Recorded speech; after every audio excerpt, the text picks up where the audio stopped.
Мэри давно мечтала о дне их свадьбы, поэтому ее волнение росло по мере приближения этого дня.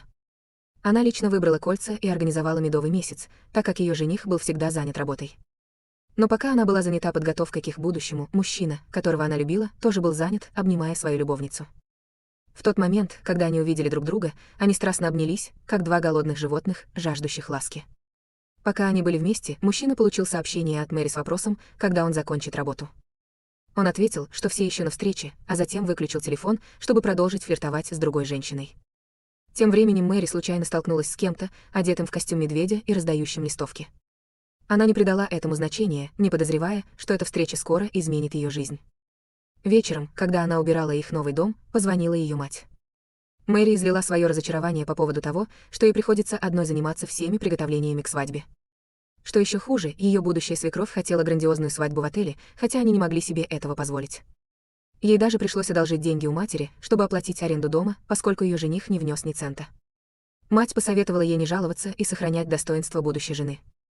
Мэри сказала, что всегда слушалась и уступала жениху, даже называя себя хорошей женой и идеальной невесткой, что, по ее словам, в наши дни большая редкость. Но во время уборки она нашла на полу сережку, которая не принадлежала ей. По ее спине пробежал холодок, и она сразу заподозрила неладное. Проверив кровать, она заметила на подушке длинную прядь волос, явно не ее, поскольку она еще даже не спала там. Ее жених переехал в этот дом несколькими днями ранее. На следующий день она поговорила с ним. Она упомянула женщину по имени Дженни, которая постоянно лайкала и комментировала его фотографии. Он быстро ответил, что она просто его коллега. Мэри спросила, спали ли они вместе, бросив сережку на стол. Она потребовала объяснений, почему эта сережка оказалась в их комнате. Затем она показала ему фотографию Дженни, на которой та была в точно такой же паре сережек. Мужчина на мгновение замер, но продолжал лгать. Он утверждал, что на прошлой неделе в Камеруне проходило корпоративное обучение, и, возможно, сережка упала там. Но Мэри уже знала правду, на этом обучении были только он и Дженни. Она высмеяла его жалкие оправдания, сказав, что он, наверное, хочет, чтобы она ворвалась в его офис и устроила сцену. Только тогда он признался в измене, но обвинил Дженни, сказав, что она соблазнила его, а стресс на работе и давление из-за свадьбы подтолкнули его к этому. Между тем Мэри сделала все сама, от планирования до подготовки. Он извинился и даже поранил себя из-за чувства вины, но Мэри была полна решимости покончить с ним. Он пытался ее остановить, умоляя передумать, поскольку они уже забронировали место и зарегистрировали брак. Он предупредил ее, что если они расстанутся, она станет разведенкой, даже не успев выйти замуж. Он настаивал, что Дженни была всего лишь интрижкой, а Мэри — та, которую он действительно любил. В этот момент он получил сообщение от Дженни с фотографией, на которой она была в ночной рубашке, подаренной им, и приглашала его к себе.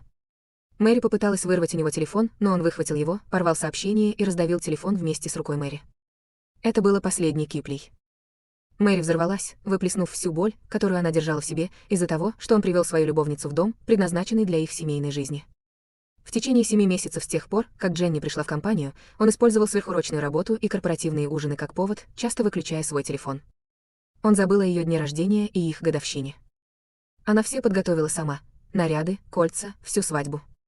Она сказала, что 5 лет их отношений достаточно, потому что если они будут продолжаться, то закончатся только разбитым сердцем. Перед уходом она плеснула ему в лицо стаканом воды, легкое наказание за его измену. Тем временем Вуджу, мужчина, который только что вернулся после 3 лет учебы за границей, был на пути в Корею.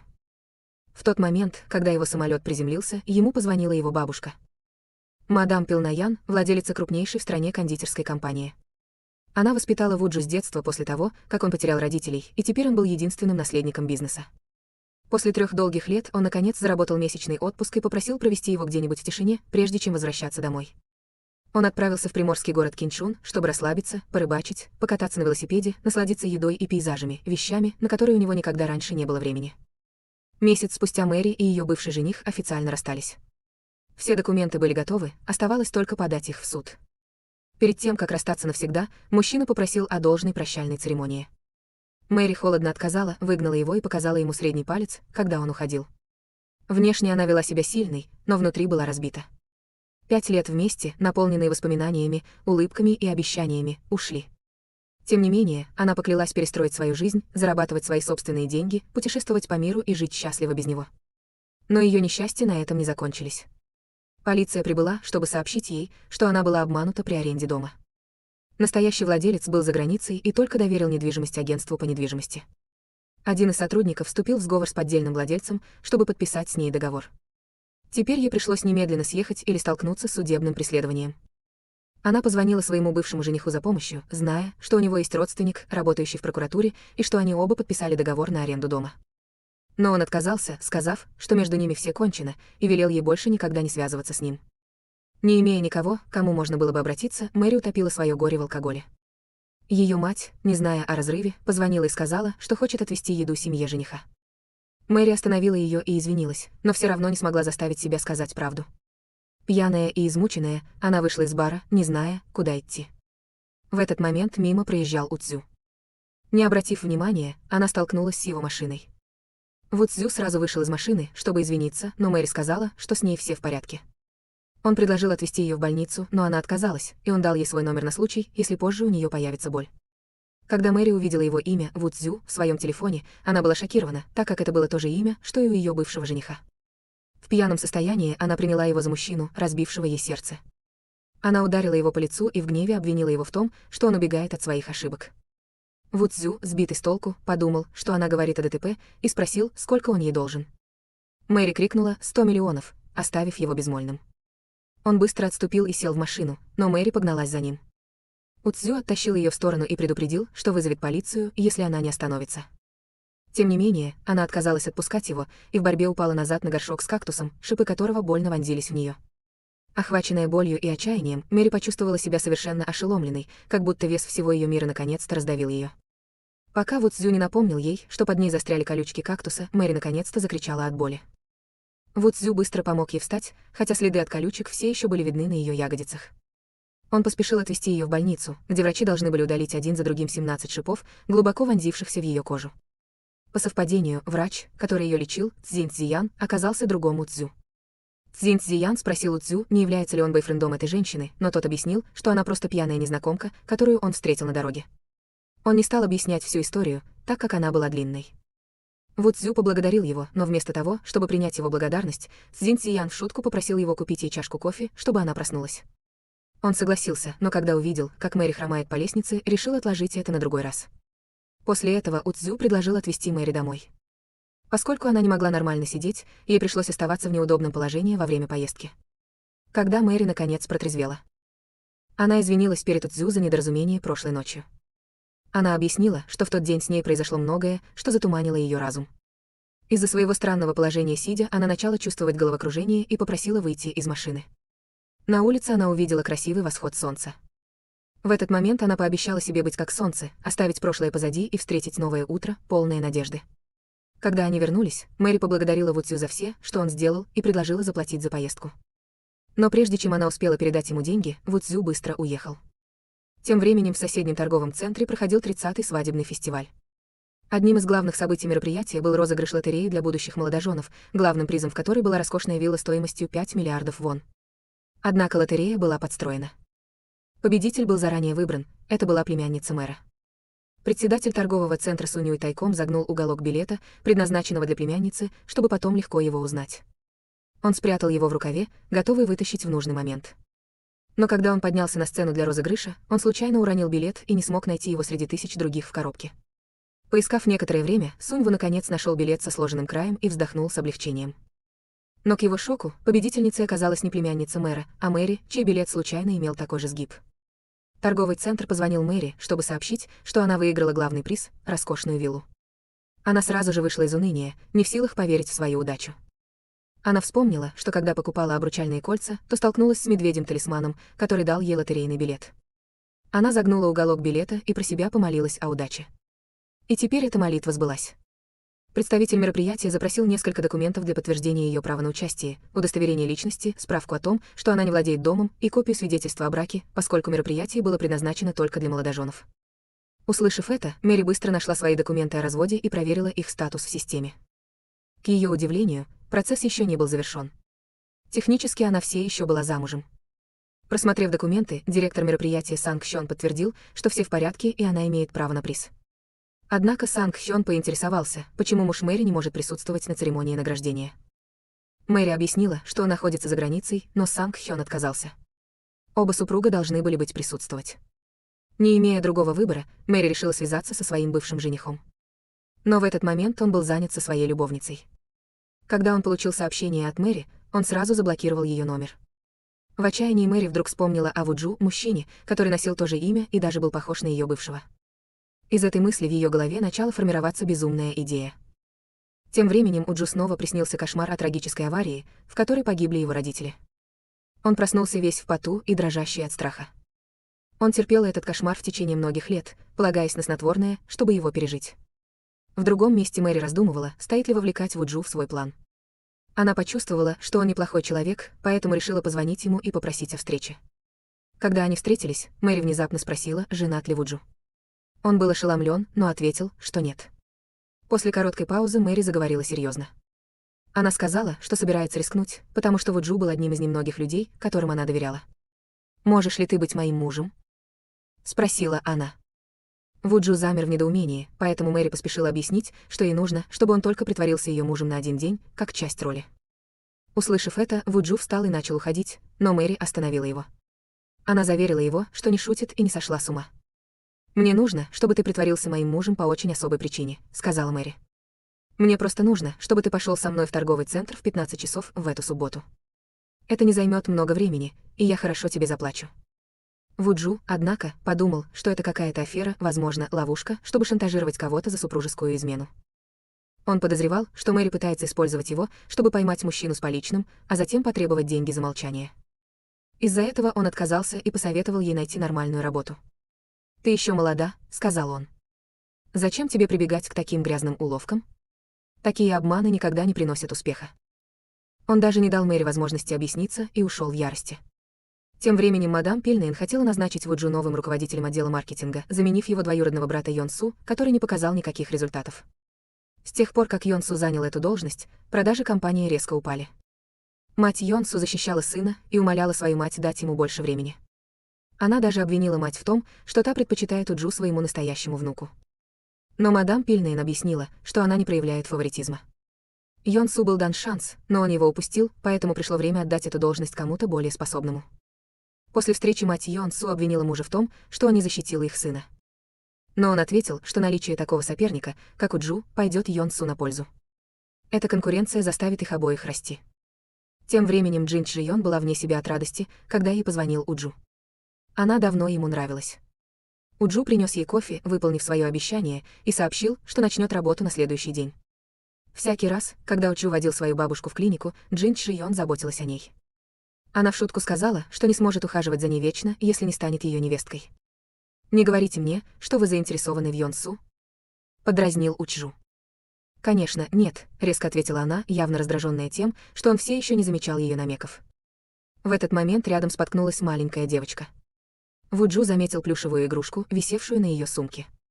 Это напомнило ему воспоминания из детства. После аварии, в которой погибли его родители, маленькая девочка подарила ему похожую игрушку, чтобы утешить его. Он никогда не забывал тот момент. Он спросил Джин Чжийон, знает ли она, где можно найти такой брелок, объяснив, что у него был точно такой же, подаренный маленькой девочкой. Джин Чжийон вспомнила, что он привез эту игрушку с собой в Америку. Она подразнила его, сказав, что, наверное, это был подарок от его первой любви. Но Вуджу отрицал это, говоря, что больше не помнит, кто была эта девочка, даже ее имя. На следующий день отец Йон Су официально представил Вуджу всем сотрудникам компании. С того дня Вуджу был официально назначен новым директором по маркетингу компании. Все тепло и радостно приветствовали его как своего нового босса.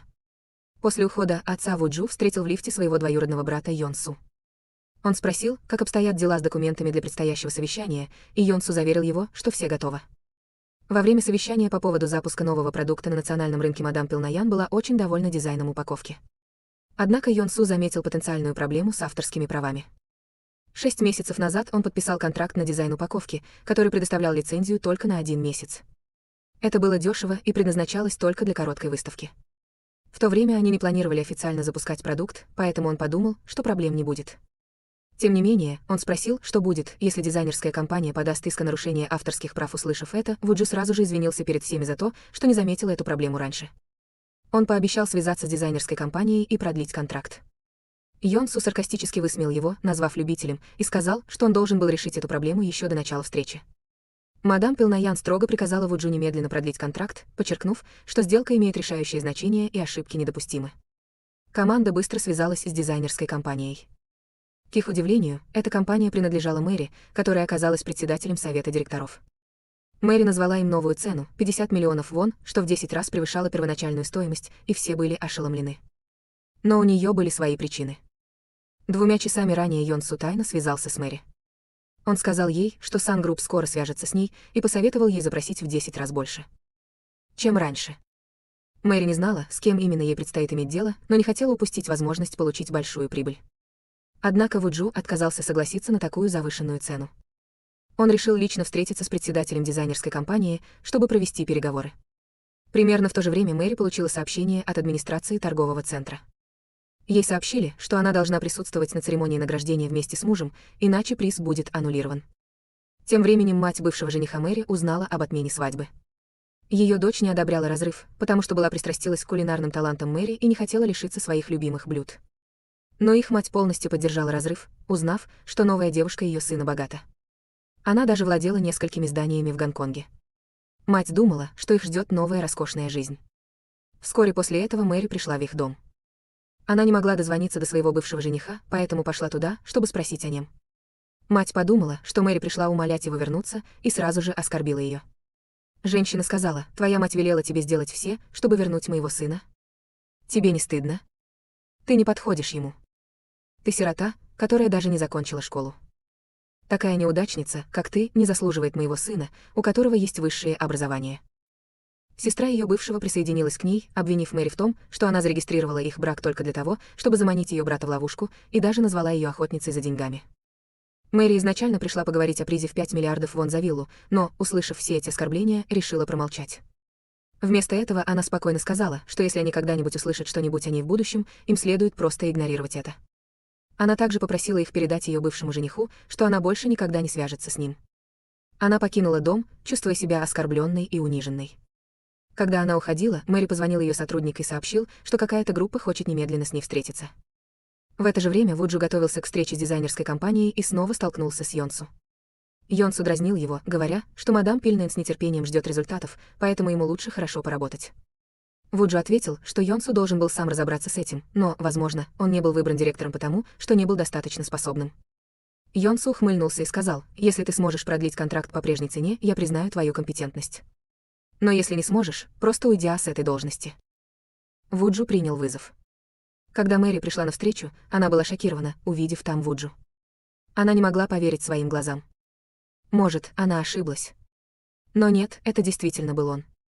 Они смотрели друг на друга, застыв, не в силах произнести ни слова. Оправившись от удивления, Вуджу перешел сразу к делу. Он объяснил, что компания не может принять такую высокую цену, и попросил установить более справедливую ставку. В обмен он пообещал долгосрочное партнерство во всех будущих проектах по упаковке. Но Мэри проигнорировала все его предложения и согласилась продлить контракт по первоначальной цене, но с одним условием. Он должен был стать ее мужем. Мэри знала, что у нее есть козырь. Sun Group уже закончила производство и запустила маркетинговую кампанию. Если они сейчас сменят дизайнерскую компанию, то потеряют миллиарды. Она объяснила Вуджу все, как ее бывший жених обманул ее, как она потеряла дом и как внезапно выиграла виллу в розыгрыше торгового центра. Она сказала ему, что ей нужен фальшивый муж, чтобы получить приз. Вуджу понимал ее ситуацию, но не мог заставить себя участвовать в таком плане. Это противоречило его совести. Когда он уходил, он получил дразнящее сообщение от Йонсу и еще одно от мадам Пильнен с вопросом о статусе продления. Тем временем Мэри использовала свою травму от предыдущего несчастного случая в качестве оправдания, сказав, что она все еще сильно болит при контакте с воздухом. Затем она смело подписала контракт сама, без одобрения Вуджу. Не имея другого выбора, Вуджу пришлось смириться с ситуацией. На следующий день они вместе пошли в торговый центр на церемонию награждения. Мэри сказала Вуджу, чтобы он не волновался. «Все будет быстро». Она напомнила ему ключевые детали, такие как их имена, адрес и регистрационный номер, на случай, если их спросят. В лифте Мэри вручила ему кольцо и посоветовала надеть очки, чтобы он больше походил на ее бывшего жениха. Она пообещала хорошо ему заплатить, как только получит и продаст виллу. Тем временем председатель торгового центра Санву был в ярости, потому что церемония награждения все еще не была отменена. Он беспокоился, что, когда его отец вернется в страну, его отругают. Санхён предложил переформатировать мероприятие в благотворительную акцию, чтобы привлечь положительное внимание СМИ. Если общественность отреагирует положительно, будет легче получить разрешение на будущие проекты. На месте проведения мероприятия представитель организаторов сказал, что они почти отменили церемонию, поскольку накануне не смогли связаться с Мэри. Мэри быстро объяснила, что ее муж только что приехал из аэропорта, поэтому они приехали прямо оттуда. Представитель заметил, что Вуджу выглядит иначе, чем на фотографии в удостоверении личности, но Мэри объяснила, что это старая фотография, а он просто немного изменился. Затем мужчина попросил предъявить оригинал удостоверения личности Вуджу. Двое нервничали и колебались. Мэри отдала свое удостоверение, а Вуджу сказал, что оставил свое в машине. Мужчина попросил его назвать номер удостоверения. Вуджу спокойно назвал его, включая свой родной город и текущий адрес, полностью убедив мужчину. Однако Вуджу был шокирован, когда узнал, что вся церемония награждения будет опубликована в газете. Это означало, что его личность может быть раскрыта. Мэри умоляла их не публиковать эту информацию, говоря, что они просто не хотят привлекать к себе внимание общественности. Мужчина спросил, не скрываются ли они от коллекторов, и оба кивнули. Это звучало достаточно правдоподобно. Тем не менее, это нельзя было исключить, поскольку освещение СМИ было одним из официальных условий присуждения премии. Мероприятие должно было быть широко разрекламировано. Быстро сообразив, Вуджу придумал план. Он сделал вид, что ему позвонили, а затем объявил, что у кого-то из пассажиров его рейса диагностировали африканский энцефалит, очень заразную болезнь. Он сказал, что у него уже поднялась температура и болит шея, добавив, что это может быть инфекционное заболевание. Мэри сразу спросила, есть ли у него маска, и предупредила всех, что эта болезнь имеет очень высокий уровень смертности. Услышав это, представитель сразу же убежал и позвонил Санхёну, чтобы сообщить о случившемся. Однако церемонию награждения нельзя было остановить. Она была слишком важна для публичного имиджа председателя Сун-У и статей, которые скоро должны были выйти о нем.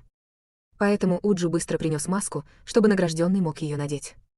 Когда пришло время фотографироваться для вручения награды, и он, и Мэри плотно надели маски, выглядя как два беглеца, скрывающиеся от закона. После фотосессии Сангхён передал Мэри ключи от дома. Он спросил, где ее муж, и Мэри ответила, что он уехал в больницу на медицинское обследование. Когда они собирались уходить, чтобы посмотреть дом, они неожиданно столкнулись с Вуджу. Сангхён спросил Вуджу, в какую больницу он едет. Нервничая, Вуджу быстро придумал оправдание. Он сказал, что уже позвонил в больницу и что результат теста оказался отрицательным, поэтому больше нет необходимости туда ехать. После этого Санхён лично сопроводил пару, чтобы показать им дом. Дом представлял собой роскошную виллу, расположенную в богатом районе, где проживали высокопоставленные чиновники и известные бизнесмены. Когда Мэри вошла внутрь, она не смогла сдержать своего удивления. Для нее все это казалось сном. Она никогда не думала, что когда-нибудь сможет войти в такой великолепный дом, не говоря уже о том, чтобы стать его владелицей. Санхён спросил, когда они планируют переехать, но Мэри ответила, что намерена продать его немедленно. Однако, согласно договору, недвижимость можно было продать только через 3 месяца. Санхён объяснил, что 5 лет назад в Англии произошел похожий случай, когда победитель лотереи, выигравший 1 миллион евро, развелся сразу после получения приза, в результате чего весь проект стал предметом насмешек. Из-за этого компания установила новое правило. Если выигравшая пара расстанется в течение 3 месяцев, приз будет автоматически аннулирован.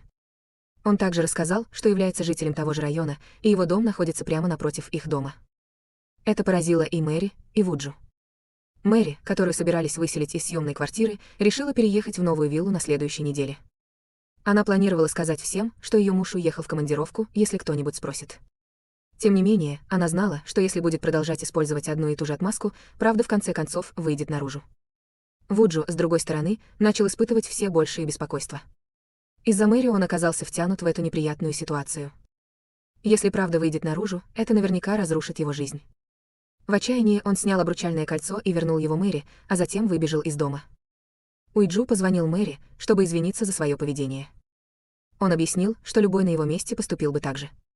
В этот момент пришли Миюн и ее сын. Они спросили, что он здесь делает, и Вуджу ответил, что просто встречается с другом. В этот момент прибыл и Санхён. Он подошел к Вуджу и спросил, где его жена.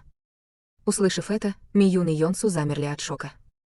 Тем временем Мэри отчаянно пыталась дозвониться Вуджу после того, как он внезапно повесил трубку. Она медленно подошла к месту, где находился Вуджу, что только еще больше нервировало его. На этом заканчивается 2-я серия сериала «Выйдешь за меня замуж». Не забудьте поставить лайк, подписаться на канал и следить за обновлениями, чтобы не пропустить следующие захватывающие серии. Большое спасибо за просмотр. До встречи в следующий раз.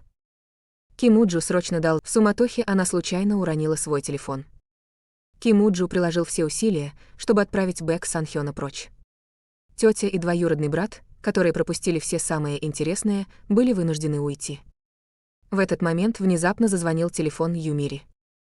Услышав мелодию, тетя вышла из машины, подняла трубку и огляделась в поисках владельца. Она случайно заметила Юмири, прячущуюся поблизости. Испугавшись, Юмири сразу же спряталась в собачьей будке. Кризис был, наконец, предотвращен. Однако Ким Уджу больше не мог терпеть такие нервотрепные ситуации. Он позвонил Юмири и попросил ее больше не оставаться в вилле, так как Бэк Санхён в конце концов обнаружит, что она живет одна. Он объявил об окончании их договоренности и предупредил Юмири, чтобы она не доставляла ему больше проблем. Предыдущий договор аренды был расторгнут, и семейный дом был возвращен владельцу. Не имея места для проживания, Юмири, таща за собой чемодан, бродила по улицам. Она подумала о том, чтобы остаться у подруги, но оказалось, что сразу привлекло ее внимание. Юмири прибыла в мотель со своим багажом. Хотя чистота в нем вызывала сомнения, по крайней мере, у нее было место, где можно было остановиться. Она ожидала бессонной первой ночи, но, к ее удивлению, проспала до 9 часов. Приготовившись, она поспешила в больницу на встречу с клиентом. Уходя, она случайно встретила Юн Чжин Кён, которая ранее перевязывала ей раны. Юн Чжин Кён услышала от Ким Уджу о его хаотичной первой встрече с Юмири и о том, как во время их второй встречи Юмири прямо предложила ему выйти замуж. Она воспользовалась случаем, чтобы расспросить Юмири и Ким Уджу об их отношениях, в результате чего Юмири неловко объяснила, что это была просто шутка. Она пошла в компанию, чтобы представить свой проект маркетинговой команде Ким Уджу, который был единогласно одобрен, что принесло ей чувство облегчения. Команда решила отпраздновать это ужином и тепло пригласила Юмири присоединиться. Во время ужина разговор зашел о покупке домов, и работники, которые не могли себе этого позволить, выразили зависть к счастливчику, выигравшему в лотерее виллу от универмага. Кто-то достал свой телефон, чтобы проверить, кто стал победителем. Юмири быстро дала знак Ким Уджу, чтобы он их остановил. Он сразу же прикрыл телефон меню, предложив заказать еще еды, чтобы отвлечь внимание, и незаметно спрятал телефон. После того, как были добавлены новые блюда, Юмири встала и продолжила призывать всех пить. К моменту, когда ужин почти закончился, она была уже довольно пьяну. Что не имеет смысла, чтобы один сотрудник оплачивал ужин всей группы. После ужина все предложили продолжить вечер в караоке-баре. Ким Уджу, опасаясь, что пьяная Юмири может сказать что-нибудь неуместное, Ким Уджу, раздраженный и беспомощный, был вынужден бежать с 5-го этажа в холл, чтобы попросить менеджера открыть дверь. Уложив Юмири на кровать, он заметил в зеркале, что менеджер смотрит на Юмири с недобрыми намерениями. Подавив свое беспокойство, он быстро покинул Юмири, и как только она ответила, он услышал ее крик. Вспомнив выражение лица менеджера, он убедился, что ее домогаются, и поспешил обратно в номер. Увидев менеджера в ее комнате, он ударил его кулаком, вызвав кровотечение из носа. Том, что тот трогал ее ногу, но Юмири объяснила, что она пролила горячую лапшу на ногу, а менеджер просто помогал ей, принеся аптечку. Поняв недоразумение, Ким Уджу осторожно извинился. Однако обиженный менеджер твердо потребовал, чтобы Юмири уехала, не желая больше иметь дело с их непредсказуемым поведением. После выселения Ким Уджу обработал ожог Юмири. Узнав, что ей некуда идти, он с неохотой отвез ее в виллу, которую она выиграла в розыгрыше призов, предупредив ее, чтобы она жила там тайно и не давала себя обнаружить Бэк Санхёну. Найдя место для проживания, Юмири крепко заснула в вилле. Проснувшись, она вышла на улицу, чтобы подышать свежим, выходящего из дома на другой стороне улицы. Она быстро пригнулась, чтобы спрятаться, и только после того, как убедилась, что ее не заметили, расслабилась. Однако вскоре после этого она получила звонок от Бэк Санхёна, который сообщил ей, что представитель компании посетит ее в соответствии с процедурой, и посоветовал ей быть готовой. Юмири не ожидала никаких дальнейших действий и спала той ночью без света, используя только свет своего телефона, чтобы с трудом справиться с вечерними делами. Комар мешал ей заснуть, и, пытаясь его убить, она заметив у двери только одну пару женских туфель и отсутствие других мужских вещей, Бэк Санхён заподозрил неладное и спросил, живет ли здесь ее муж. Юмири солгала, что вещи ее мужа находятся на 2-м этаже, и она еще не успела их разложить. Бэк Санхён ушел, не совсем убедившись, и напомнил ей, что представитель компании посетит ее на следующей неделе. Чтобы не раскрыть свой секрет, Юмири позвонила Ким Уджу и попросила его принести неношенную одежду и личные вещи, чтобы инсценировать жизнь в доме. Ким Уджу, опасаясь, что решение этой проблемы может привести к новым проблемам в будущем, решил найти постоянное решение. Он отвел Юмири в фотобудку, чтобы сделать свадебные фотографии, планируя повесить их в вилле и выставить некоторые личные вещи, чтобы предотвратить дальнейшие вопросы об их отношениях. Юмири, одетая в свадебное платье, неуклюже появилась перед Ким Уджу, который мгновенно был очарован ею. С момента их знакомства он впервые осознал, насколько красива Юмири. Чтобы фотографии выглядели аутентично, он притянул Юмири к себе на колени и принял интимную позу. Однако, глядя друг другу в глаза, оба почувствовали, как их сердца забились чаще. Ким Уджу вышел первым, позволив Юмири переодеться из свадебного платья. Как только он вышел на улицу, он увидел подчиненного, фотографирующегося с другом, и быстро вернул ей пойти вместе к Бэк Сан Хёну, чтобы одолжить инструменты для ремонта. Перед Бэк Сан Хёном они мило позировали, стараясь сохранить видимость любящей супружеской пары. На следующий день убеждаясь, что он похож на жениха, которого она видела целующимся в фотостудии накануне. Она поделилась своими наблюдениями с коллегами, и склонные к сплетням сотрудники сразу же поинтересовались. Видела ли она ясно невесту? Обдумывая, когда подчиненная достала телефон, чтобы позвонить в фотостудию и узнать список бронирований. Но в этот момент в конференц-зал вошел Ким Уджу, объявив об официальном начале совещания, что прервало действия подчиненной. После совещания Юмири отвлекла Ким Уджу в стороне на лестничной площадке, опасаясь, что подчиненная продолжит свое расследование. Ким Уджу успокоил ее, объяснив, что при бронировании фотосессии он не использовал свое настоящее имя, поэтому даже если они запросят информацию, проверить это будет невозможно. Перед расставанием Ким Уджу сказал Юмири, что его бабушка очень ценит ее дизайн и хочет, чтобы она представила его на следующей встрече. В тот момент бабушка Ким Уджу восстанавливалась дома. Ей сообщили, что глава бухгалтерского отдела погиб в автомобильной аварии. Дядя Ким Уджу рассказал бабушке, что покойный имел проблемы с азартными играми и растратил средства компании, чтобы погасить свои долги. Он предложил компании не продолжать расследование, чтобы сохранить достоинство покойного, и бабушка согласилась, не зная правды. На самом деле, это дядя растратил средства. Начальник отдела обнаружил несоответствие в отчетах и сообщил об этом начальнику отдела выпить перед тем, как тот сел за руль. Выпив, начальник отдела почувствовал головокружение и врезался в встречный грузовик, погибнув на месте. Во время семейного ужина, где обсуждалась авария начальника отдела, тетя Ким Уджу напомнила всем о необходимости быть осторожными за рулем. Это вызвало у Ким Уджу болезненные воспоминания, поскольку он сам пережил автомобильную аварию, в которой погибли его родители. Ким Уджу тихо ушел в свою комнату, преследуемый воспоминаниями о катастрофе, унесшей жизни его родителей. Он был единственным, кто выбрался из разбитой машины. Проходивший мимо мужчина с Юмири заставила Ким Уджу запомнить дату, когда она якобы вышла замуж за своего бывшего парня, и маршрут их медового месяца. Ким Уджу не мог не раскритиковать вкус Юмири, которая влюбилась в парня, который воспользовался ею и изменил ей. Юмири вспомнила, как познакомилась со своим бывшим парнем. Во время поездки она упала в воду, и он спас ее. Как только она открыла глаза, ее привлекло его красивое лицо. Она не жалела об этих отношениях, несмотря на его отсутствие совести и доброты. Пока они болтали обстоятельств. Облегченный, Ким Уджу встал, чтобы уйти, но затем заметил куклу-талисман, которую Юмири разработала для компании. Он снова сел, заинтригованный, и они начали обсуждать ее, пока ему не позвонила Юн Чжин Кён. Он совершенно забыл о запланированной встрече с ней. Юн Чжин Кён, которая намеревалась признаться ему в своих чувствах во время встречи, была вынуждена соврать, что работает допоздна, после того, как он забыл о встрече. Как раз когда она собиралась начать, ей позвонила мать, которая собиралась навестить мать своего бывшего парня, чтобы отвезти ей овощи. Обеспокоенная тем, что ее разрыв станет достоянием общественности, Юмири поделилась ситуацией с Ким Уджу. Он сказал Юмири остаться и провести презентацию, а сам пошел остановить ее мать. Оказалось, что перед тем, как отправиться в город, мать Юмири пыталась позвонить ей, но не смогла дозвониться. Тогда она позвонила бывшему парню Юмири, который, раздраженный во время отпуска, повесил трубку. В этот момент бывший парень неожиданно увидел на телефоне своей новой девушки текстовое сообщение, в котором был указан только номер комнаты. Не задумываясь, после их встречи он направился обратно в их номер, а его девушка сказала, что собирается встретиться с подругой поблизости, и попросила его вернуться одного. Вспомнив номер комнаты, который он видел, он заподозрил неладное. Притворившись, что подчиняется, он тайно последовал за ней. К его шоку, она действительно пошла в комнату из сообщения, и как только вышла в коридор, страстно поцеловала мужчину, открывшего дверь.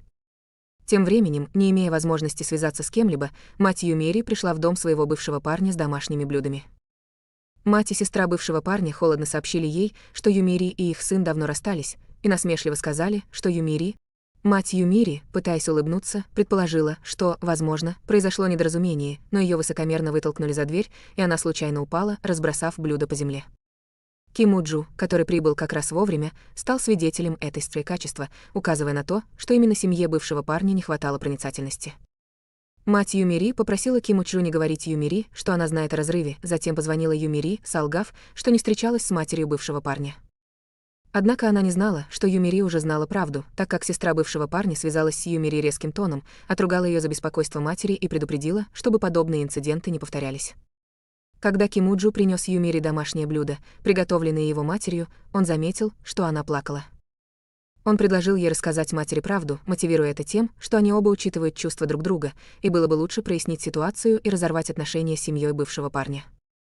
Под руководством Кимуджу Юмири позвонила матери, извинившись за то, что скрыла правду и заставила ее волноваться. Мать прямо заявила по телефону, что никогда не любила семью бывшего парня и поддерживала их отношения только из-за чувств Юмири к нему. Теперь, когда они расстались, больше не было смысла их терпеть. Пока Юм в щели автомобильного сиденья, открыв его, увидел семейное фото Юмири в детстве, держа в руках хорошо знакомого плюшевого мишку. Он уже видел это фото, когда помогал спящей Юмири убираться в мотеле, и вдруг понял, что девочка, которую он искал все эти годы, медленно помирится с ней. Тем временем Кимуджу, найдя кошелек, также набрал номер Юмири. Когда бывший парень застукал свою новую девушку за тайными встречами с другим мужчиной в номере, он гневно потребовал объяснений. Новая девушка прямо заявила ему, что это был жених, которого выбрала для нее семья, но ему ни о чем было беспокоиться.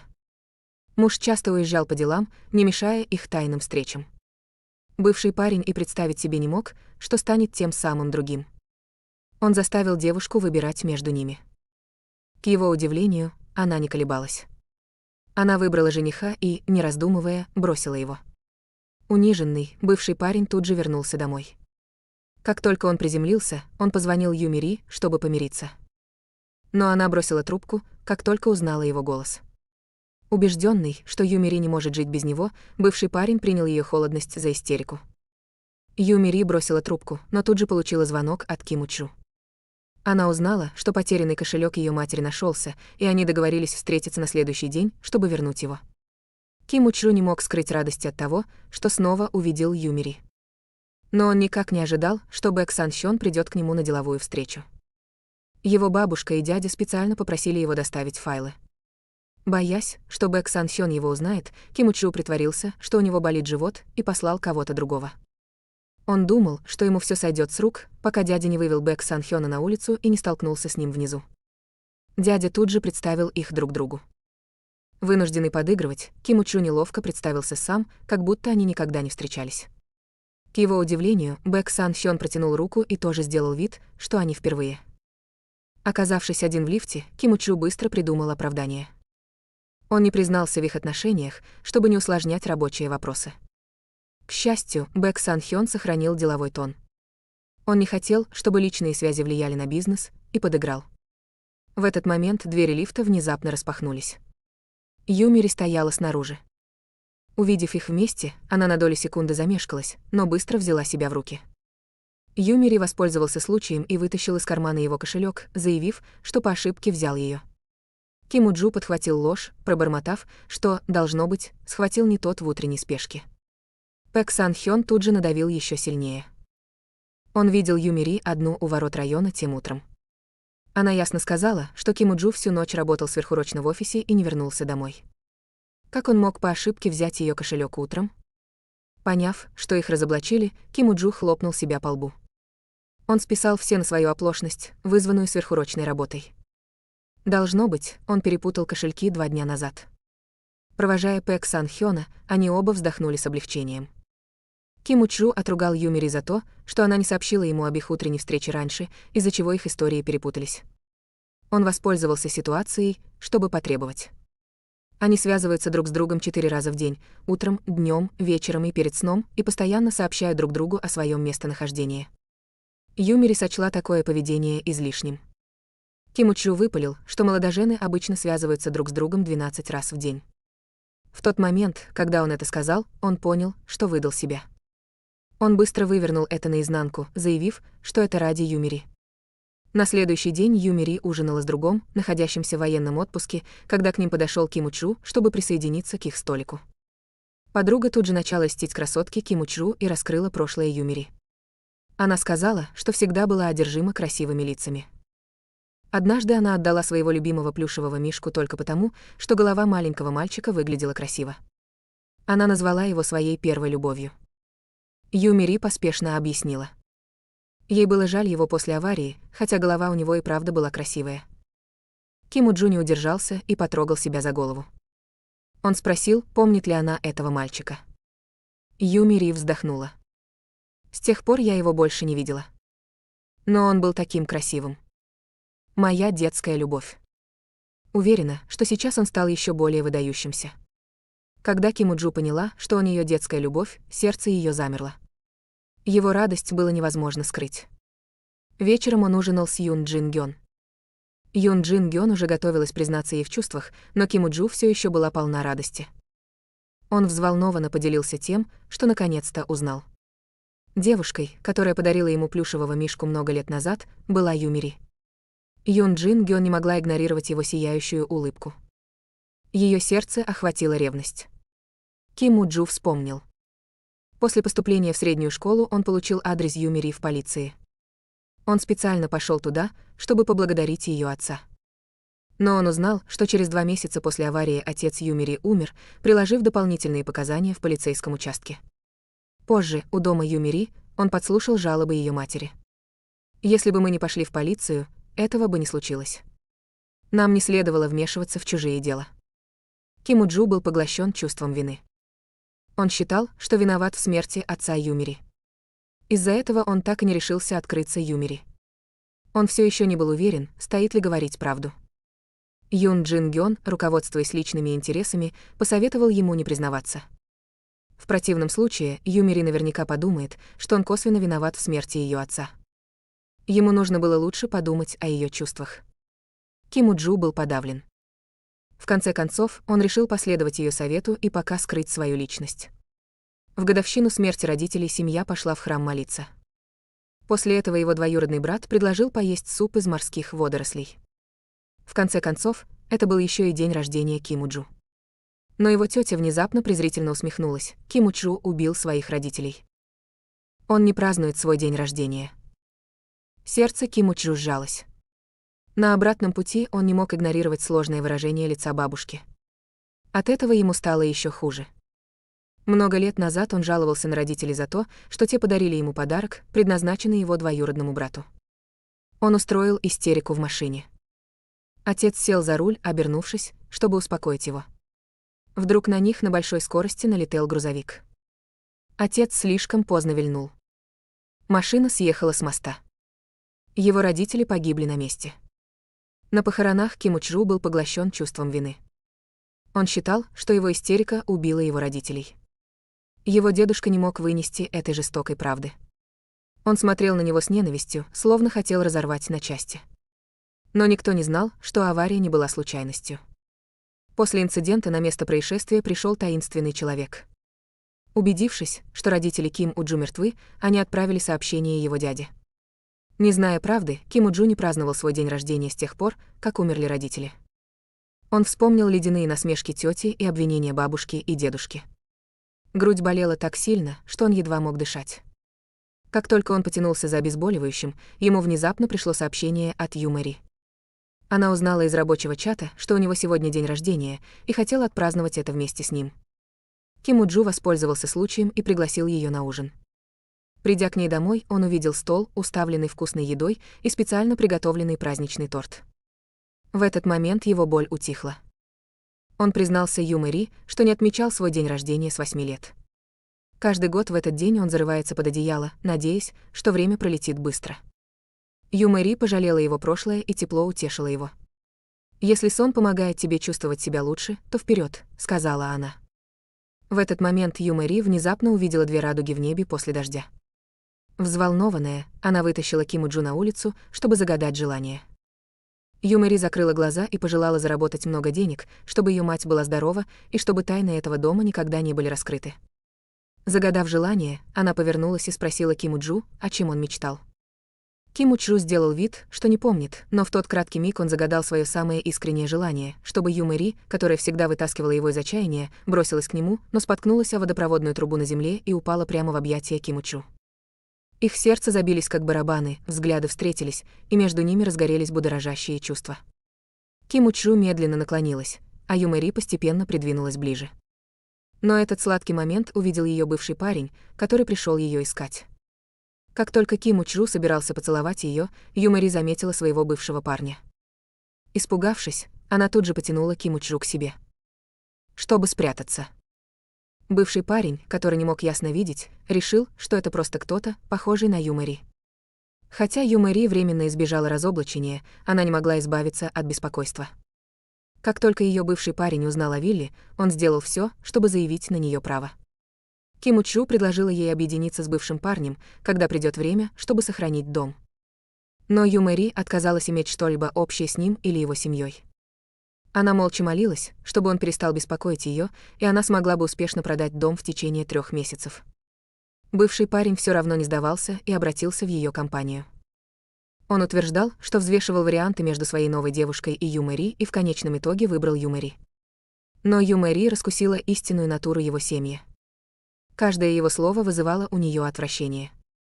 Она не проявила жалости и выгнала его. Наконец, избавившись от него, Ю Мэри с головой ушла в работу. Несколько дней спустя подарочная коробка, которую она разработала для компании, была готова. Чтобы добавить уникальности, она пригласила известного поэта написать философские строки и превратила их в открытки, вложенные в подарочную коробку. Ким Учру был очень доволен дизайном Ю Мэри. Он поспешил изготовить подарочные коробки и разослать их по магазинам и покупателям. Но в день доставки разразился скандал. Поэт, будучи пьяным, устроил переполох во время рейса. Обеспокоенный репутацией компании, Ким Учру быстро организовал перехват водителей доставки и изъятие карт до того, как они дойдут до клиентов. Все разделились, чтобы действовать быстро. Им удалось перехватить большую часть продуктов, которые еще были в пути. Но один из них уже был доставлен клиенту. Ким Учру немедленно помчался к месту. Когда он открыл коробку с едой на вынос у двери, на него чуть не напала собака хозяйки дома. В решающий момент Ю Мэри достала вяленое мясо, которое всегда носила с собой, и скормила его собаке. Это дало Ким Учру достаточно времени, чтобы успешно забрать карту. После выполнения задания дядя Ким Учру сообщил бабушке, что маркетинговая команда уладила инцидент с подарочной коробкой. Он не хотел приписывать заслугу Ким Учру и намеренно приписал это коллективным усилиям команды. Но бабушка все равно хвалила управленческие навыки Ким Учру и подтверждала его способности. Она напомнила дяде о необходимости поддерживать Ким Учру как следует. Дядя неохотно принял это, но не осмелился показать это открыто. Выходя из офиса, он неожиданно увидел жену убитого им начальника отдела, пришедшую навестить бабушку. Оказалось, что, разбирая вещи мужа, жена нашла финансовый отчет. Она подумала, что он может быть полезен для компании, и принесла его лично. Увидев финансовый отчет, бабушка посерьезнела. Дядя, опасаясь, что его тайна о хищениях будет раскрыта, немедленно позвонил своей женщине в Америку. Он потребовал, чтобы она закрыла консалтинговую фирму и ресторан и не оставила никаких улик. Никто не ожидал, что на звонок ответит его вторая жена. Они не только тайно обосновались в Америке вместе, но и воспитывали 7-8-летнего сына. В этот момент Ким Учру пришел отнести кофе своему дяде, чтобы поблагодарить его за помощь в инциденте с подарочной коробкой. Дядя поспешно прикрыл финансовый отчет папками, но в панике случайно опрокинул кофе. Помогая убираться, Ким Учру случайно увидел финансовый отчет. На нем было четко написано название консалтинговой фирмы. Ким Учру сделал вид, что не заметил, и плавно вышел из офиса. На следующий день Ким Учру вышел с Ю Мэри. По пути обратно в компанию Ю Мэри снова позвонил ее бывший парень. Не раздумывая, она тут же повесила трубку. Взволнованный бывший парень ломал голову, пытаясь придумать, как вернуть ее. Его сестра, не зная о его расставании с богатой девушкой, предупредила его, чтобы он перестал общаться с Ю Мэри. Недавно они выгнали мать Ю Мэри, когда та приезжала в гости. Инцидент закончился большим позором. Разозлившись на сестру и мать за то, что они оказались плохими союзниками, бывший парень убедил себя. Ю Мэри разозлился из-за этого и проигнорировал его. Чтобы спросить прощения, он немедленно отправился к Ю Мэри. Когда он уже собирался выйти из машины, то внезапно увидел, как Юмири выходит с Кимуджу. Чтобы выяснить их отношения, бывший парень тайно проследил за машиной Кимуджу до района вилл. Не подозревая о слежке, Кимуджу высадил Юмири у нее дома и уже собирался уходить. Но вдруг увидел, как из дома напротив выходит Бэк Сан Щон. В панике ему ничего не оставалось, как последовать за Юмири обратно в ее комнату. Там висели их свадебные фотографии, и Кимуджу был полон его вещей. Кимуджу не мог избавиться от иллюзии, что они действительно живут вместе. Чтобы скрыть свою тайную радость, он предложил помочь Юмири повесить занавеску для душа. Но в панике он случайно задел душевую лейку и мгновенно промок. Юмири подошла, чтобы помочь ему высушить одежду. Кимуджу попытался сделать это сам, но в итоге схватил ее за руку, когда потянулся. Атмосфера внезапно испортилась. Оба чувствовали себя неловко. Кимуджу хотел сблизиться с Юмири и пригласил ее на обед завтра. Юмири с радостью согласилась. После того, как его одежда немного высохла, Кимуджу вышел из дома Юмири. Спрятавшись в тени, бывший парень ясно увидел его лицо и подтвердил, что это был тот мужчина, который был с Юмири в тот день. Не подозревая об опасности, Юмири вышла выбросить мусор. Когда бывший парень материализовался рядом с ней, словно призрак, он потребовал объяснить, что она здесь делает, и начал настойчиво говорить о ее отношениях с Кимуджу. Как только Юмири собиралась придумать оправдание, бывший парень заметил мусор в ее руке и сразу же предположил, что она работает там горничной. Юмири согласилась с его предположением и солгала, что это дом подруги, который в настоящее время пустует. Она временно оставалась там, помогая поддерживать его в порядке. Бывший парень отказывался отпускать его. Он настаивал на том, чтобы узнать, кем Кимуджу приходится Юмири. Он последовал за Юмири во двор и обвинил ее в романе. Юмири сердито возразила, что это у него роман, и тот, с кем она сейчас встречается, не имеет к нему никакого отношения. Он отругал ее за неблагодарность, поскольку уже извинился. Опасаясь, что он увидит свадебные фотографии на стене, Юмири хлопнула в ладоши, чтобы голосовым управлением выключить свет. Затем она попыталась вытолкнуть его. Юмири случайно отпустила его, не сумев противостоять его силе. Бывший парень тяжело упал на землю. Не имея другого выбора, Юмири отвезла его в больницу. Врач сказал, что у него перелом запястья и растяжение бедра, и ему требуется госпитализация. Воспользовавшись ситуацией, бывший парень разыграл из себя жертву и потребовал, чтобы Юмири осталась, чтобы позаботиться о нем. Оказавшись в ловушке, Юмири пришлось остаться. В отчаянии она забыла о свидании с Кимуджу. Кимуджу ждал напрасно и, наконец, позвонил, чтобы спросить, что случилось. Юмири не хотела его беспокоить и солгала, что подруга ранена, и она ухаживает за ними в больнице. Разочарованный Кимуджу уже собирался уходить. Когда ему позвонила Юн Джин Гён и пригласила на ужин, он пошел в больницу, чтобы встретиться с ней, но столкнулся с Юмири, которая поддерживала бывшего парня. Увидев Кимуджу, бывший парень провокационно обнял Юмири, притворяясь, что они близки. Ревнивый Кимуджу тут же оттащил Юмири от себя и посадил бывшего парня себе на плечи. Не обращая внимания на его протесты, он быстро отнес его обратно в свою комнату. Юмири поняла, что Кимуджу расстроен, и объяснила, что солгала о травме, чтобы не беспокоить его. Она осталась присматривать за бывшим, опасаясь, что он может устроить неприятности и привести к изъятию дома. В замешательстве Юмири спросила, почему Кимуджу злится. Кимуджу ответил: «Кажется, я влюбился в тебя». Кимуджу взял ее за руку и спросил, не беспокоит ли ее его признание. Смущенная Юмири начала бессвязно бормотать. Она объяснила, что не может отделить любовь от брака, который связан с реальными проблемами, такими как сбережения и жилье. Кимуджу принял ее беспокойство за то, что она думает, будто он заинтересован в вилле, выигранной в лотерею. Обиженный, он защищался, говоря, что его семья обеспечена и у него приличная зарплата. Юмири поняла его недоразумение и запнулась, сказав, что просто растерялась. Кимуджу признался, что тоже нервничает, и ее реакция заставила его засомневаться, стоит ли продолжать разговор. Он предложил поступить так, как будто ничего не произошло. Юмири поспешила объяснить, что она не отвергает его, и попросила его не сердиться. Когда они подошли к палате, ее бывший парень ждал их, гневно глядя на них. Он подозревал, что Кимуджу был настоящим владельцем виллы. Кимуджу поддержал ложь, заявив, что он является владельцем. Бывший парень высмеял его за вмешательство и скрытые мотивы. Кимуджу проигнорировал его и уложил на кровать. Затем Юмири позвонили по работе, и Кимуджу позволил ей уйти, оставаясь, чтобы позаботиться о бывшем парне. Он ушел только после того, как бывший парень заснул. На следующий день сосед по палате пожаловался на запах бывшего парня. Ким У-джу не оставалось ничего другого, как помочь ему принять ванну. В этот момент в палату ворвались мать и сестра бывшего парня. Бывший парень сразу же заплакал и рассказал матери о своей боли. Ким У-джу, облегченный тем, что может уйти, повернулся, чтобы уйти. Мать и сестра настаивали на том, чтобы он рассказал о причине своей травмы. Бывший парень наконец признался, что у его новой девушки был жених, и она просто использовала его. Теперь они расстались, и он хотел вернуть Юмири. Он умолял мать извиниться за то, что она плохо обращалась с Юмири, чтобы вернуть ее.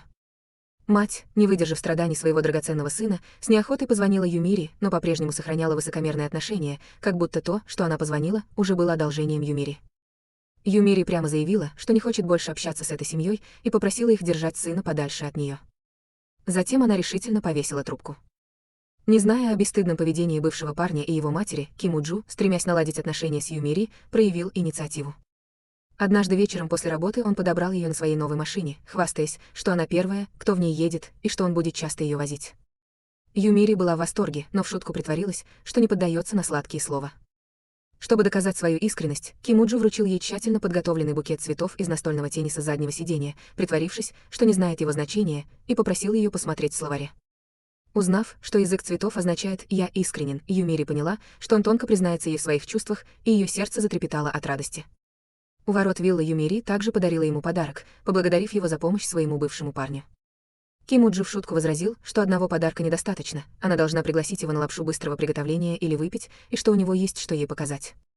В доме Юмири Ким У-джу достал свой детский дневник и бухгалтерскую книгу, надеясь, что она поймет его прошлое через них. Листая дневник, она заметила неоднократные упоминания о неизвестной девушке и стала настаивать на подробностях. Когда Ким У-джу запнулся и уклонился от ответа, она заподозрила, что это была его первая любовь. Смущенный, он вырвал дневник из ее рук, не давая ей читать дальше. В этот момент неловкость разрядил несвоевременное урчание его желудка. Они вдвоем ели такбокки, пили и болтали, атмосфера была легкой и приятной. После еды внезапно пошел сильный дождь. Желая остаться на ночь, Ким У-джу намеренно отменил заказ водителя, заявив, что никто недоступен. Юмири, не подозревая о его уловке, настояла, чтобы он остался.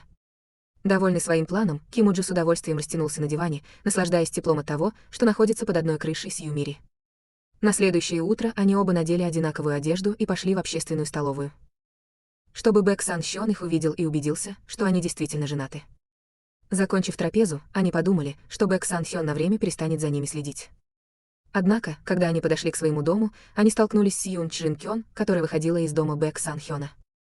Оказалось, что Бэк Сан Хён был Юн Чжин Кён. Накануне вечером они ужинали и пили вместе. Пьяная Юн Чжин Кён устроила сцену и отказалась выходить из машины Бэк Сан Хёна. Вынужденный Бэк Сан Хён отвез ее домой.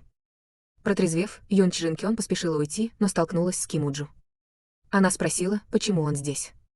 Не в силах солгать, Ким У-джу признался в их планах по фиктивному браку. Юн Чжин Кён предупредила его немедленно прекратить это, так как это было мошенничеством по соучастию. Если это вскроется, это повредит репутации компании, и его бабушка никогда его не простит. Видя, что Ким У-джу колеблется, Юн Чжин Кён встретилась с Юмири наедине. Она рассказала, что Ким У-джу не был обычным сотрудником, а внуком президента компании и будущим руководителем. Она убеждала Юмири оттолкнуть Ким У-джу, так как он никогда не откажет ей в просьбе, потому что Ким У-джу был маленьким мальчиком, которого отец Юмири спас в автокатастрофе много лет назад. Сердце Юмири стало тяжелым от неуверенности. Она задавалась вопросом, была ли близость Ким У-джу искренней привязанностью или просто возмещением долга. По мере приближения годовщины смерти отца, она с тяжелым сердцем села в автобус, чтобы вернуться домой. Юн Чжин Кён, зная, что она создала проблемы, рассказала Ким У-джу о том, что обратилась к Юмири. Ким У-джу сразу позвонил Юмири, но не получил ответа. Он поспешил к ее дому, не желая допустить, чтобы между ними возникла размолвка или недоразумение. В этот момент Юмири гуляла по деревне, когда внезапно увидела Ким У-джу. Она спросила, сохранил ли он куклу, которую она подарила ему много лет назад, и сказала, что никогда не винила его в смерти отца, и что он не должен чувствовать вины или помогать ей из чувства долга. Ким У-джу прямо признался, что помог ей, потому что она ему нравится, и что он будет поддерживать ее, что бы ни случилось. С этими словами он обхватил ее лицо ладонями и поцеловал ее. Юмири и Ким У-джу закрепили свои отношения поцелуем. На обратном пути Ким У-джу рассказал о своем прошлом. После похорон родителей его дед, вини его в их смерти, больше никогда с ним не разговаривал. Его отправили за границу в юном возрасте. В средней школе он вернулся, чтобы найти Юмири, но уехал, услышав замечание ее матери, подумав, что она сожалеет о том, что ее отец спас его. Юмири объяснила, что ее мать только сожалела о том, что ее отец ушел слишком рано, и никогда не сожалела о том, что спасла его. Услышав это, Кимуджу наконец избавился от многолетнего чувства вины. Когда они шли по тростниковому полю, Юмири упомянула, что часто приходила сюда со своим отцом, который любил носить ее на плечах. Кимуджу опустился на колени и предложил отнести ее обратно, пообещав остаться рядом с ней. Но, говоря это, он споткнулся о дикую траву, и они оба упали на землю. Глядя на звезды, Кимуджу обнаружил, что Юмири еще ярче звезд. Не в силах сдержаться, он нежно поцеловал ее. На следующее утро мать Юмири приготовила суп из курицы с женьшенем, чтобы поприветствовать своего зятя. Увидев, как пара обнималась накануне вечером, она уже догадалась об их отношениях. Она специально напомнила Кимуджу, что Юмири разведена, надеясь, что ни он, ни его семья не будут возражать против ее прошлого. Кимуджу торжественно заверил ее, что ему не важно, была ли Юмири замужем. Он добавил, что его бабушка отлично разбирается в людях и обязательно оценит достоинство Юмири и полюбит ее. Мать Юмири была очень довольна его словами и дала им свое благословение на отношения. Кимуджу сопровождал мать и дочь, чтобы выразить уважение отцу Юмири. Спустя столько лет он наконец получил возможность лично поблагодарить его за спасение своей жизни. Мать Юмири вздохнула и сказала, что их судьба была предначертана звездами, а отец Юмири сыграл роль свахи. Юмири решила поговорить с Бэк Сон Хёном об их фиктивном браке, чтобы получить приз, даже если это означало потерю дома или судебное преследование. Она гордо стояла бы рядом с Кимуджу и без колебаний встретила бы его семью. Кимуджу обнял ее, благодарен за ее трудное решение, и пообещал оставаться рядом с ней, что бы ни случилось. Вернувшись в город, Кимуджу отвез Юмири в мебельный магазин. Заметив ее старые кухонные шкафы, он захотел подарить новый набор матери Юмири. Юмири пыталась отказаться, но Кимуджу умолял дать ему возможность помочь семье, и она уступила. Внимательно выбирая товары, они не заметили, что мать и сестра бывшего парня тоже были там и видели их вместе. Мать сразу же сфотографировала их и отправила фото сыну, подозревая, что их отношения были более чем платоническими. Опасаясь, что Юмири могут увести, бывший парень начал расследование биографии Кимуджу. Тем временем на работе Кимуджу, как руководитель проекта, не мог сосредоточиться на отчете своего подчиненного. Все его мысли были заняты Юмири. Он тайно написал ей СМС, похвалив ее красоту и пригласив на ужин после работы. Юмири чувствовала себя одновременно нервно и приятно, беспокоясь о том, что их отношения могут раскрыться, а затем ругая его за то, что он игнорирует ее. Юмири жаловалась, что это может быть заметно, и предупреждала его не флиртовать в рабочее время. Не подозревая об этом, двое были глубоко влюблены. Тем временем ее бывший парень пришел в компанию с так называемым докладным письмом, намереваясь донести на Кимуджу за злоупотребление властью, чтобы его уволили. Ожидая лифт, он подслушал разговор двух сотрудников о том, что Кимуджу и его двоюродный брат были соответственно внуком и зятем президента и что грядет битва. Узнав о настоящей личности Кимуджу, бывший бойфренд был потрясен. Он понял, что ни в чем не может сравниться с Кимуджу, и разрыдался от сожаления, желая, чтобы он никогда не разводился с Юмири. Юмири оставалась совершенно не в курсе его действий. Бабушка Кимуджу пригласила маркетинговую команду, включая Юмири, на ужин. Чувствуя себя нервно, как будто встречая своих свекров, Юмири была особенно осторожна в своем поведении.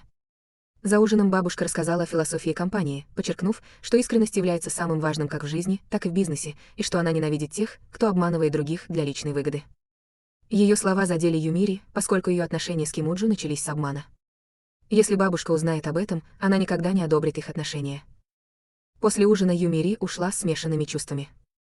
У двери она столкнулась с Юн Джин Кён, которая пришла на медицинское обследование. Видя, как бабушка относится к Юн Джин Кён как к внучке, Юмири почувствовала горечь. Коллеги сплетничали, что две семьи были старыми друзьями и что бабушка очень хотела, чтобы Кимуджу женился на Юн Джин Кён. Бабушка спросила Юн Джин Кён о ее прогрессе с Кимуджу. Зная, что Кимуджу нравится Юмири, Юн Джин Кён не хотела быть той, кто разрушит их отношения. Скрывая свое разочарование, она сказала бабушке, что они подходят друг другу только как брат и сестра, а не как любовники.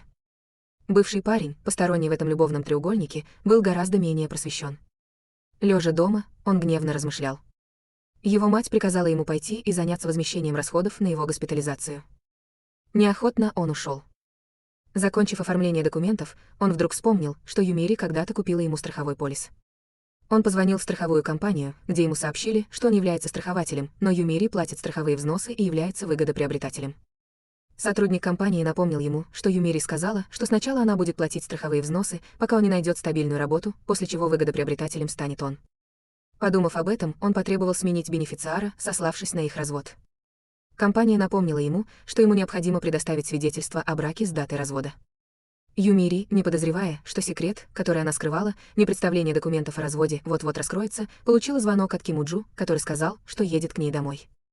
В восторге, она с нетерпением ждала. Вскоре кто-то позвонил в дверь. Она взволнованно открыла дверь и увидела своего бывшего парня. Она нетерпеливо предупредила его, чтобы он уходил, но он сразу же раскрыл ее ложную семейную жизнь.